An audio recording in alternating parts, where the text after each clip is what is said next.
Okay, so in the last couple videos I did, I made some themed decks, kind of modified starter deck, constructed deck, using just the Wyvern starter decks.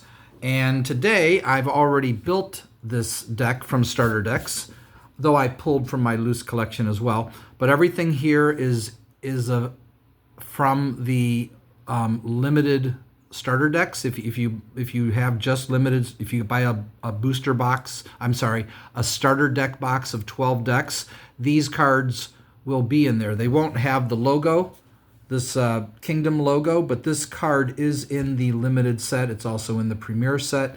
And this is Shipwreck, is considered a fairly weak card. It's not something that you would put in your constructed Wyvern deck, but I'm going to make the best Shipwreck deck because it's a fun concept.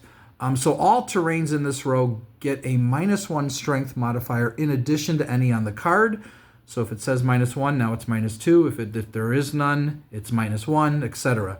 And there are 4 treasure positions in Wyvern. So in each row, you could have 2 shipwreck treasures sitting there, and that means -2 to all of your terrains. Now the problem is with these terrains is the moment your opponent sees this, they know that it's likely that the face down card is a terrain, so they're not going to attack unless they have a scout, and scouts will destroy the terrain. So we have to figure out ways, how do we win if we're going to build this kind of a deck? What I like about this is it's fun. It's a different approach. You're not just attacking with your dragons against my dragons, and sometimes you hit a terrain, and sometimes you don't. There are only 12 terrains and 8 dragons in this deck. So there are dragons, and we will be fighting with those dragons. The main theme here is I'm going to spend as little gold as possible so that gold hopefully will never be a problem in this deck.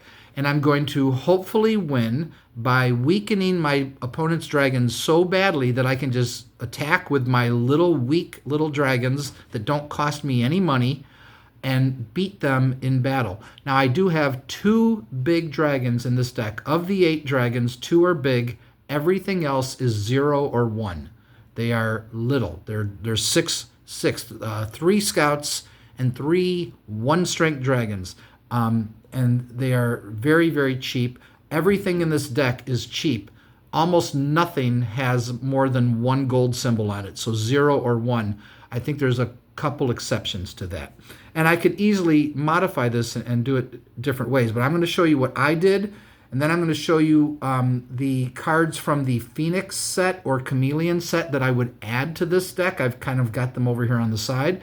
And there is a rare in the limited set that if you can get it, it's called Turn the Tables. You want to add that to this deck. And there's a one from Phoenix that I'm also going to add too. Now, this is not 50 cards here. This is less than 50. I think it's, I forget, 30 something. But I'm going to show you the other cards that you can add to this deck, and you can just pick just some options that you can use. So anyway, Shipwreck. We've got 4 copies of Shipwreck. And then we're going to go with, we could do 2, 3, or 4 meteor showers. I would run at least 2. You don't need more, but I've got 4 in here for now. So 4 of those for the insane card draw that everybody gets if you play it. Obviously, everybody gets it. This is the other main way we're going to win our battles is with Marduk. We do have a little bit of fighting ability as my cat meows at me. I'm not sure why he's meowing at me. Okay, so there are, just had to check on my cat. There are different ways to build this deck. This is just one way that I'm doing it. We want to do whatever we can to stop their scouts from taking out our terrains. If they can't take out our terrains, then we're in good shape, but we still have to figure out ways to win too. So Marduk is, once they're weakened, our little 0 and 1-strength dragons can beat them because all you have to have is a tie. You have to be tied or ahead to win with Marduk. Now your opponent can do the same thing to us. So Marduk is a really, really good card. And we're going to run 4 Zeus, so their scouts can't attack. Now, if you buy starter decks and make decks, you probably shouldn't play Zeus until you know that your opponent has a scout in play. So if they're just all face down cards, they might have a scout and they might attack with it, and you're just going to have to lose your terrain if that happens. But then your next turn, maybe you can slay the scout, maybe you can destroy the scout in battle, or if you can't, then you play Zeus and say, well, you can't attack this turn. And that shuts down that scout, buys you another turn to take care of it. Now they might get a second scout, a third scout. You don't know how many scouts they're running, but typically 3 or 4. We're running 3 in this deck. So this is not a good card normally because it doesn't actually do anything. It just says you can't attack with your scout, but they can still attack. They can still swap out. But when you really don't want them to attack with a scout, this is what you want in your deck, and we want to prolong this as long as possible.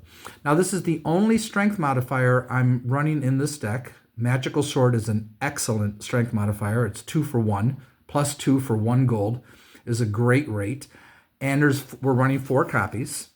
So but that's it. That's very little ways to fight. So we don't have a lot. But we are also going to run 4 armor to counter their strength modifiers. So we're going to run all 4. These are all common cards. They're very easy to get. So you will not have a problem getting these cards for your starter deck, your modified starter deck that you might want to try building. And Shipwreck is a really, really fun deck to build, which is basically what I'm showing you here. So we're also going to put in 4 marinas, because they're running Dragon Slayers, we're running Dragon Slayers. We both know we're running Dragon Slayers, so play all 4. Now, you don't have to play 4. You could play 2. You could play 1. It's totally up to you, but I'm just doing 4 in most cases here. Not everything. There's a couple things where I'm going to show you a couple other options here. So now we want to slay their scouts, first and foremost, because their other dragons can't do anything against our terrains. Their other dragons can kill our dragons, sure, and we can slay them if we can get them weak enough. So Beowulf will slay all the scouts and any other dragon whose current strength is 0, so 4 Beowulf, and we're going to add 2 Sigurd. That basically gives us 6 Dragon Slayers to take out their scouts, and it also means any little dragons and any dragons that we've weakened with terrains, we've also got them, they can be targeted with Sigurd. So it's just a little more. You could run 4 Sigurd. It's possible that might be better. And then 1 Volcanic Eruption, just to get back, this is the one expensive card in the deck, just to get back one of the cards that we've lost. Maybe we need a Zeus again, maybe we need a Slayer, maybe we need a Magical Sword. Whatever you need at the time. Maybe you need a Meteor Shower. You just go get it with that. Now, this is the 1 gold draining card. I could put 2 in the deck to give me a better chance of getting this, because almost everything in this deck is very, very cheap. The dragons are cheap with 2 exceptions, which we'll get to. But being able to draw a card, to pay a gold and draw a card, you could possibly go down less Meteor Showers, because Meteor Shower gives your opponent 5 cards too. If you didn't know that, Meteor Shower is a very, very powerful card, and it's common. It's common as dirt. So being able to draw a card by paying a gold can be great. You just don't want to run out of gold. But in this deck, you shouldn't. This deck should not be a problem for gold, which, as you can already see from the deck. Now, this is just something that I've added. There are 4 treasure positions, so we can't put more. We can't get, if we have all 4 filled with Shipwreck, we have no place to play these. But the odds are we won't get all 4. The odds are we probably won't even draw 4 treasures. But 2 copies of Maiden in Distress just means that I could technically make it impossible for them to slay my dragons without first taking Maiden in Distress. The Dragon Slayer can get rid of Maiden in Distress, but it's a decent little stopgap. Not necessary for this deck, just one option. I'm going to show you many more options, but let me show you now. Hold on, there's about 30. Hold on, let me count this. Okay, that's 38 cards. We need 50 cards. This is a rare in the set. I have 4 copies. Right here, I just have 1 copy with me. If you can get 4 copies of Turn the Tables, put this card in your deck. Because what you're doing is, if they have a scout in play, and you know they have a scout, you can make sure that that scout has to attack a dragon. That's one thing you can do. If they don't have a scout, you can make sure that they attack one of your terrains. You don't decide which card they attack with, but you do decide which of your cards gets attacked, and they have to do it if they can. And there's no point in telling them you got to attack this card if they can't legally attack it. So don't misplay the card. But Turn the Tables is an excellent card, excellent for this deck. Get them to hit these terrains. This terrain's they're gonna suffer -2. There's more. Actually, every terrain in this deck has a -2 modifier on it. It's just a really, really good card. It is rare though, so you could go on eBay and buy copies, find them that way. There is a site for Wyvern cards that are very reasonable. They sell Wyvern cards on this website for as little as 25 cents a card, and they sell rares for like $2 or $3. Some of the rares are only $2 or $3. If you could get this card for $2 or $3, get it, because on eBay it goes for about $5 or more. Just depends on the seller. Some people sell rares at very reasonable rates, and other people are ridiculous. I've seen people trying to get over $100 for a rare Wyvern card. I'm like, you're out of your mind. If you can't get Turn the Tables, you can you'll probably get Hall of Chivalry. I don't know if Hall of Chivalry is rare.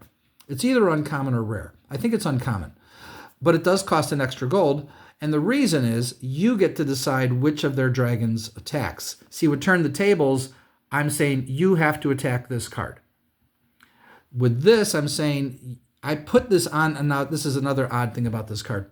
First of all, I love the art. This is a beautiful looking card. But you play this as an action, so you play this on your opponent's action phase. See, it says here, play during opponent's turn. And in the first action, you put this on their face-up dragon that you want to attack.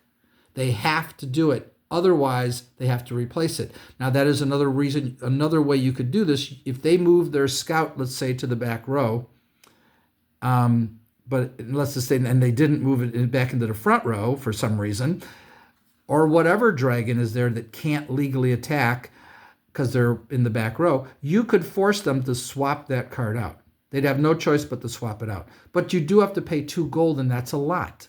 So I would only do it if I can make them attack into something that either is going to hit my terrain or get them into a battle that I can beat them with. Otherwise, it's not worth it.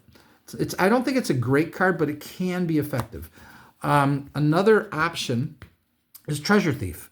Now, you don't want to destroy your treasures, but if they have 2 treasures out and you have 1, or they have 3 and you have 2, or their treasures are better than yours, put 1 copy in your deck. Play Treasure Thief. Get rid of their treasures. It's totally worth it. You might not want to play. I wouldn't recommend Gold Find because you shouldn't have gold issues. But if you want to generate more gold and you don't care if your opponent gets gold, add Gold Find. Gold Find is great. Now, when we play this game, we say that the player who plays this gets 3 gold and everyone else gets 2. And usually you're just playing a 2-player game. So I get 3, you get 2. That's my modified rule. I like that better. I mean, I'm giving up a card. We're both going to get 2 gold. I think I should get 3. But that's just me. We also did Gold Thief. Now, this is another thing you can add to the deck. Steal some gold from them.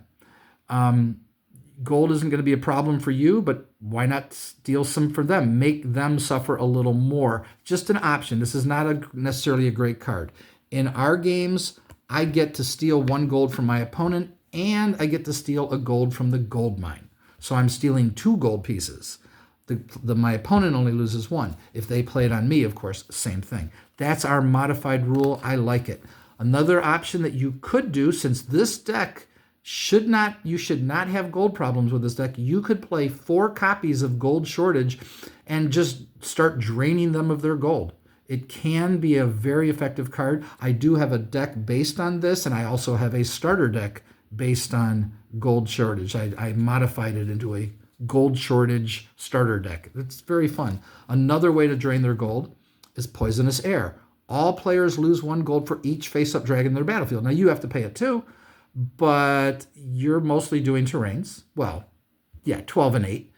If they have 2 face-up dragons, I'd play it. They're going to lose 2 gold. It's a good card. Knowledge, if you just want to fill out your starter deck, Knowledge is fine. It's nothing great. I'd put 1 or 2 copies in your deck is another option. Crystal Ball is another thing. The nice thing about Crystal Ball is you can look at your top 5 cards of your treasure hoard, or you can look at your opponent's top 5 cards. And then you either rearrange them, and now you know what they're going to draw, or you're going to draw, or you just shuffle because you don't like the cards.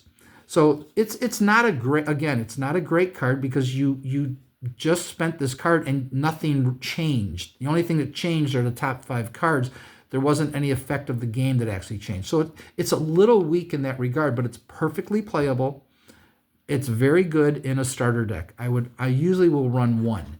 If I'm just playing a starter deck and I'm opening up a deck and you've got some packs and you're just trying to build a deck, I'll play 1. This is another way to draw cards. With 6 of the dragons in this deck costing me 0 or 1 gold, that's all they cost. This is a really good way to get a couple cards. Now, I do have 2 expensive dragons, but I could still do it just to get the card. If I've got 20 gold and I'm not worried about gold, I'll flip it over because why not? Yeah, now I'm giving them information. They see what's on my battlefield, but that's okay if I needed the card, if it was that important to me. So these are just some cards that you could add to this and easily fill this into a 50-card deck. All right. Before I show you the cards from the other series, Phoenix and Chameleon, that I'm going to be using in this deck, here is the Dragon Lair. So we have 4 copies of Cliff. So they hit Cliff. Their dragon is now -2. This stays on the dragon. And I get 1 gold, which is fine. There are ways to get rid of terrains. Magical Healing will get rid of it. Village will get rid of it. I'm trying to think if there's other effects that get rid of it. I can't remember off the top of my head. So 4 cliffs, and then we have 4 mountains. Does the exact same thing. The basic terrains, you get 2 gold, and the strength modifier is -1. This, you get 1 gold, strength modifier -2. We're trying to weaken their dragons to make them really pathetic, for they just don't want to fight with them. Maybe they'll swap them out, whatever we can do. And the last one, you get 2 gold, and it's -2, but it only affects flyers. Now, there is a card that only affects non-flyers. I'm trying to grab it right now so I can show it to you. And it's called Moat. Beautiful looking card. Awesome looking card. The problem is, it doesn't affect flyers. So if a flyer hits it, it's destroyed. If the dragon that hits the terrain, it doesn't apply, the terrain is destroyed. Now in our game, we changed that. The terrain is swapped out. That's our difference, and it makes a lot more sense to me. But regardless of which way you play it, Clouds is much more playable than Moat, because what if a flying dragon hits this? Let's say you put it in the front row. Sure, a non-flyer might hit it, but they might also... I lost my train of thought. They might not. They might hit it with a non-flyer, and I mean, they might hit it with a flyer. The flyer can attack the front row too. It's just not as good. With Clouds, put this in the back row. Don't put it in the front row. That way, only flyers can hit it. Now, there's one exception to that. Subterranean dragons that either have subterranean river on them or they have the treasure subterranean tunnels. They can attack any card. So it's still a chance, but the odds are only flyers are going to hit this if this is in the back row. Don't put it in the front row ever.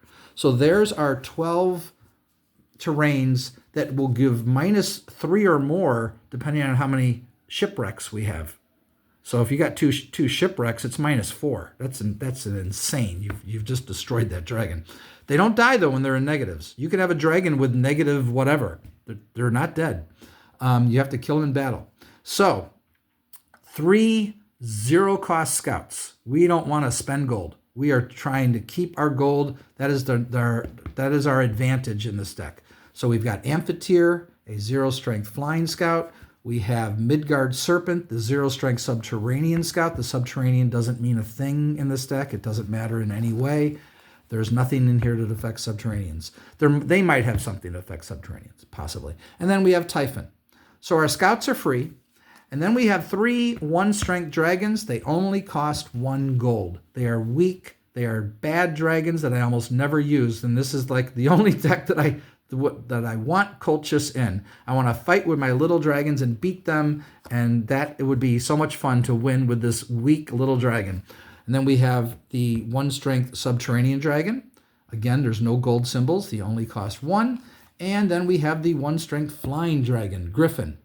So those are our 6 dragons. But I want a boss. I want my big baddie to come up there and bash heads. And I could have gone with Celestial and Wyvern as my 2 big flying dragons, but let's make it a little different. I'm going to go with Leviathan. So here's my big 5-strength dragon. I should be able to afford him. And if he doesn't come up, maybe I'll get the big 4-strength Subterranean dragon, Osiris. So those are the boss and his first commander running this little army of tiny little dragons that we're fighting. And I think it's a really, really fun deck. Now, the other cards that I would add, if you can get them, I would take out Clouds and add Poison Forest. Because Poison Forest, while you get no gold, it's -3. But Clouds is good. And this is from Chameleon, so you might not be able to get these. But you might find them on eBay. You might find them somewhere. They might be on an online store selling them. So it's possible. So that's the only possible option.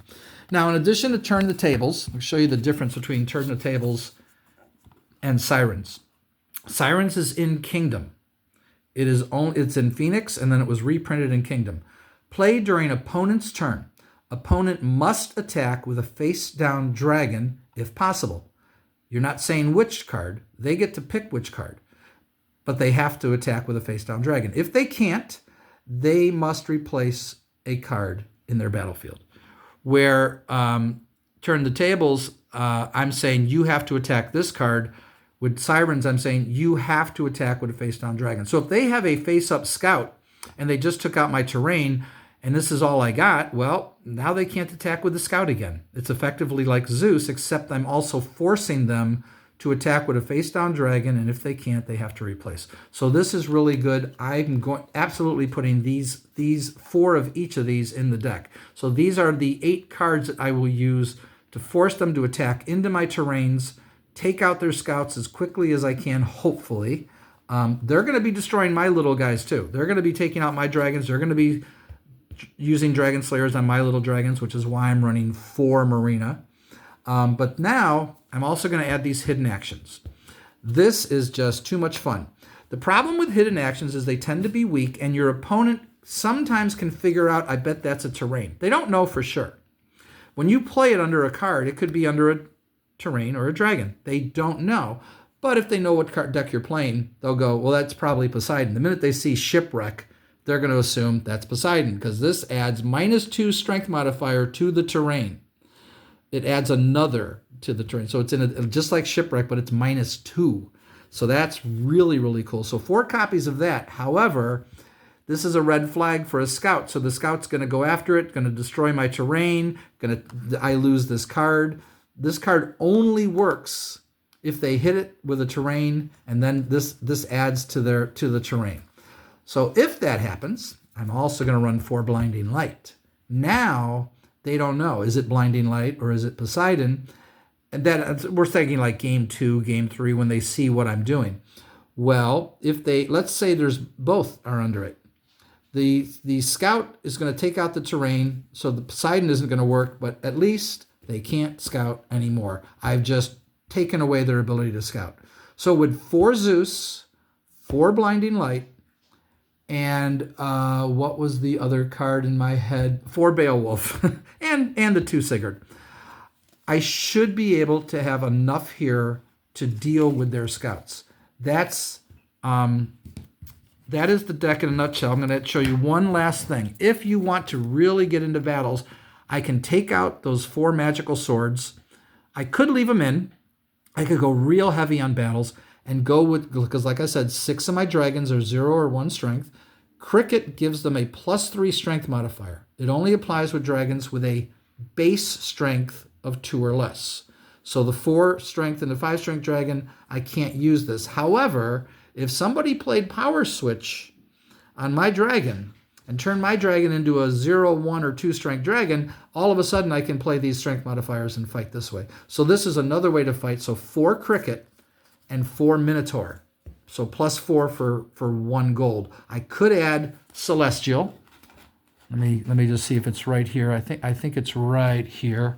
I don't have it in the deck right now because it's 2 gold and I don't want to spend gold. I am trying to win. Another way I'm trying to win here is even if I lose, hopefully I'll have a lot of gold in left, because you get points for gold. We do 1 point per gold. Apparently in Constructed and Wyvern, they could manipulate gold so much that they only did a 0.5 point per gold. We don't do that. We do 1 point per gold. It's never been an issue, but if it ever became an issue, maybe we'd go back to a 0.5 point. But that's the official rule. The loser gets a 0.5 point per gold. The winner gets 1 point per gold, plus 25 points, plus 1 point for each battle position, and that's how you keep score in Wyvern. The 0.5 point per gold really means you're not going to get hardly anything. Make it 1 point for your casual games, and I think you'll find that works much, much better. So again, you win a game at Wyvern, the winner gets 25 points, plus 1 point for every gold piece they have, plus 1 gold for every battle position they still have. So if they have all 6 battle positions, that's 6 more points right there. That's 31 just for winning the game, plus their gold pieces. You only get a 0.5 point for each gold. I forget if it's rounded up or rounded down. We changed it 1 point per gold. That works better most of the time, because most of the time you're not going to have more than 10 gold, 15 gold. Even if you had, well, if you had 20, you still lost, but you get 20 points. That's a lot of points. But people told me at Gen Con that sometimes people lost and they had like 40 gold, so they still got 20 points. I'm like, that's insane. But I guess if you're running a heavy gold deck, I've never been able to make gold decks work like that. So who knows how that works. But that is my Shipwreck deck. I really, really want to play Shipwreck. It's just a fun card to play with. It's not a powerful card at all. It telegraphs what you're doing. It's got lots of weaknesses to it, but it's just fun. And that's the only reason we're playing. We're not holding any tournaments here. There's no trophies here. We're just playing because it's fun to play. So hope you enjoyed the deck, and I'll see what I want to make for you next time, either build or make ahead of time. I'll see. Talk to y'all later. Bye-bye.